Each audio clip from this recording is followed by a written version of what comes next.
A gente tem visto nos últimos dias o índice Bovespa com altas consistentes, né? Inclusive, o principal índice da Bolsa Brasileira já flerta com os recordes históricos que a gente acompanhou no ano passado, tanto em intradia quanto de fechamento. Para a gente entender esse atual ritmo do Ibovespa e até onde o índice pode chegar, eu converso agora com o Rodrigo Marcati, economista e CEO da Vida Investimentos. Rodrigo, seja muito bem-vindo, prazer ter você aqui. Prazer, Vitor. Feliz ano novo aí para todos. Um grande 2026 para a gente e para o nosso índice Bovespa. Rodrigo, vai ser um grande 2026?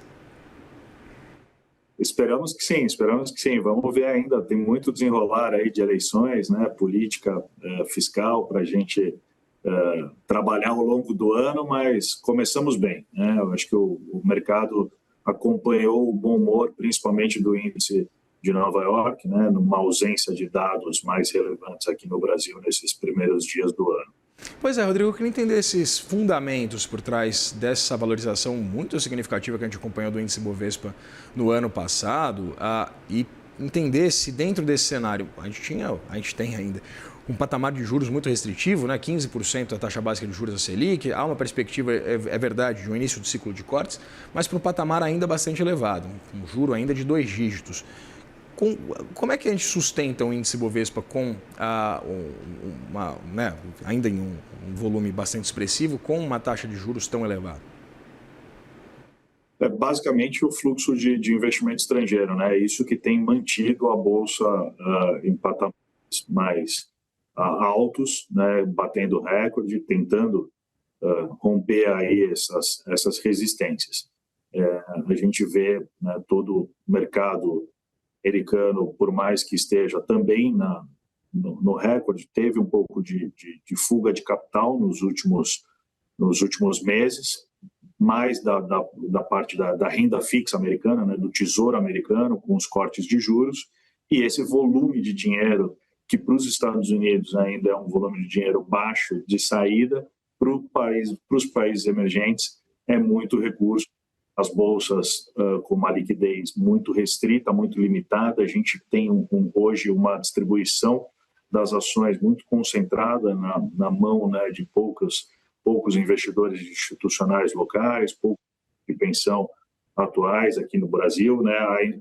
Nunca tivemos um patamar tão baixo de alocação de ações de renda variável na carteira dos investidores pessoas físicas, né? Nós estamos no recorde pior histórico. Então, qualquer volume de recursos que entra na nossa bolsa faz com que ela puxe muito rápido, né?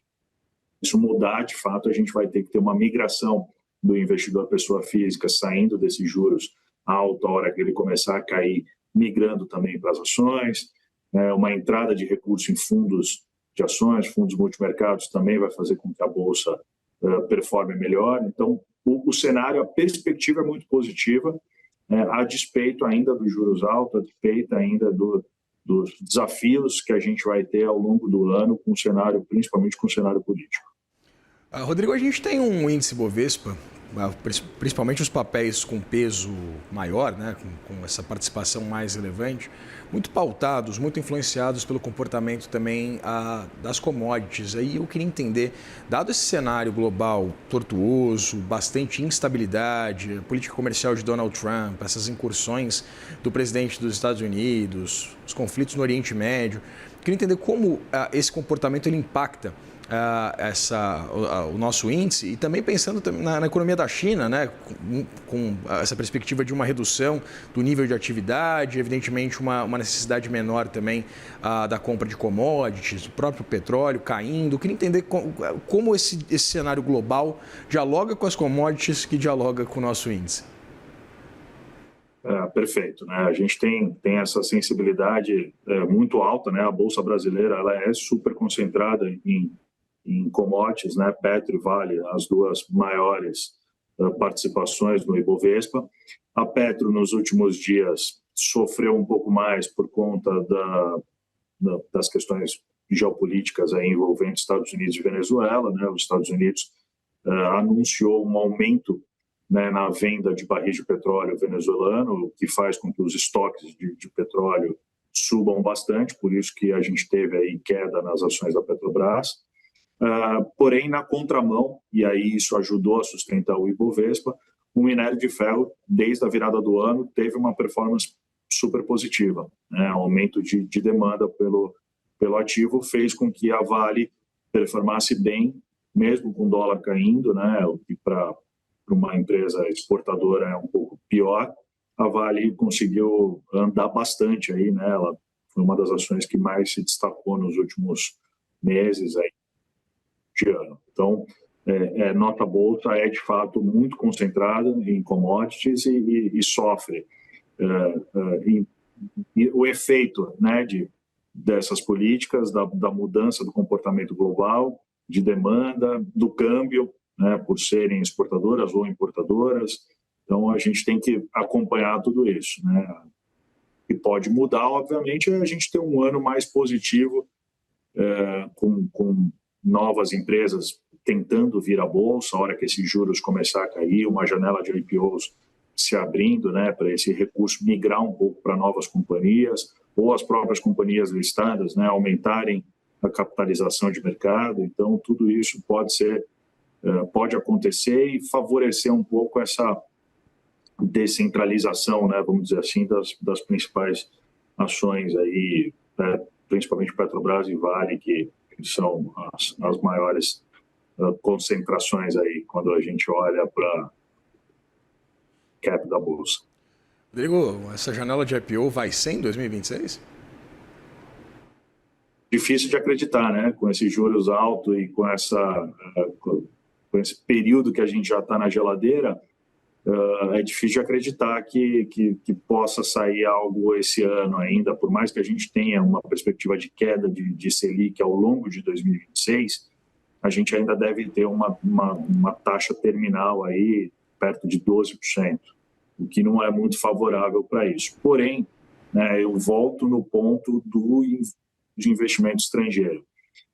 2006, 2007, quando a gente teve a maior janela de IPOs na Bolsa Brasileira, os juros não eram tão mais baixos do que esse, e ela aconteceu basicamente porque a gente tinha uma demanda, uma alocação nos IPOs de 70%, 80% do valor ali da oferta sendo embolsado pelo investidor estrangeiro. Então, se isso acontece, não, os juros aqui local importam um pouco menos. Esse valor fica atrativo para o empresário fazer o seu lançamento, né? É uma forma dele garantir aí recursos para continuar crescendo, investindo, mesmo com um cenário ainda mais contracionista, olhando para a atividade econômica aqui. Então, é uma oportunidade, é uma janela de oportunidade que pode surgir no segundo semestre, provavelmente. No comportamento desses ativos e na volatilidade que a gente deve acompanhar nesse ano por causa da corrida eleitoral, eu queria entender quais são esses cenários projetados para o índice Bovespa, dependendo, é evidente, daquilo que a gente for acompanhando, principalmente a partir de abril, né, quando a gente tem uma definição pelo menos um pouco mais clara acerca de quem vão ser os candidatos, de quais vão ser as correntes e forças. Eu acho que até abril, acho que a gente vai surfar aí essa onda muito mais ligada ao mercado americano, né? Acho que, se a gente tiver confirmação de novos cortes de juros acontecendo por parte do Federal Reserve, eu acho que a gente tem um caminho livre aí para ter uma bolsa atingindo novos recordes, né? A gente está, né, o consenso de mercado aí seria algo para final desse ano, próximo a 200 mil pontos, né? Eu acho que a gente tem potencial para isso. É óbvio que o mercado é muito sensível ao que pode acontecer nas eleições, e aí a gente só vai descobrir isso ao longo, né, entre abril e outubro. E aí a gente pode ter muita volatilidade, a bolsa pode muito rapidamente avançar, dependendo do que a gente começar a ter de leitura. O mercado, óbvio que não tem um nome cravado de preferência ainda, né, mas tem uma preferência por algum governo que faça uma correção, principalmente na rota fiscal, né? Então, qualquer sinalização de que isso vai acontecer de fato, e aí é muito difícil acreditar que o governo atual vai conseguir garantir essa tranquilidade para o mercado, pode fazer com que o mercado busque esse patamar mais de 200 mil ou algo por aí mais rápido, né? Então, vai depender muito disso. Como eu disse, o governo atual, acho que nesse momento está com menos credibilidade para fazer isso acontecer. Dificilmente o mercado vai avançar se a chance maior for de manutenção de governo. Ao mesmo tempo, se a gente tiver alguma perspectiva de mudança, isso pode começar a ser incorporado no preço dos ativos mais rapidamente. Rodrigo, você falava sobre condução de política monetária. Eu queria entender as perspectivas, pensando ali no médio prazo, para esse ano, que envolvem essa mudança no comando do Federal Reserve, né, com o fim do mandato de Jerome Powell e essa vontade expressa por Donald Trump desde o início, desde esse retorno do republicano à Casa Branca, de juros mais baixos nos Estados Unidos. Queria entender como esse diferencial de juros pode beneficiar também o nosso índice. A gente tem, assim, aqui ainda a gente tem um pouco de dúvida sobre quando vai iniciar de fato o ciclo de queda de juros, né? Se vai ser agora em janeiro já ou em março, né? E se não for agora em janeiro, eu acho que esse diferencial de juros ele se estende ainda mais.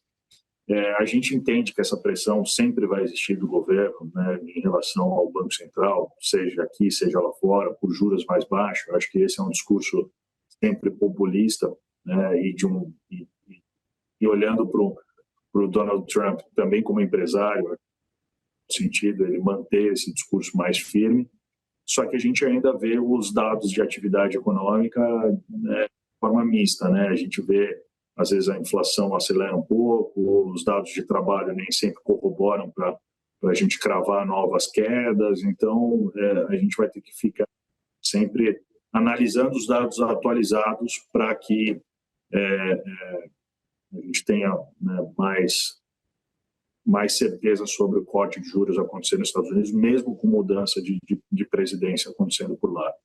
Hoje está incorporado, né, a probabilidade maior é de um novo corte de 0,25, então isso acontecendo ajuda esse diferencial de juros a aumentar. Para a renda fixa,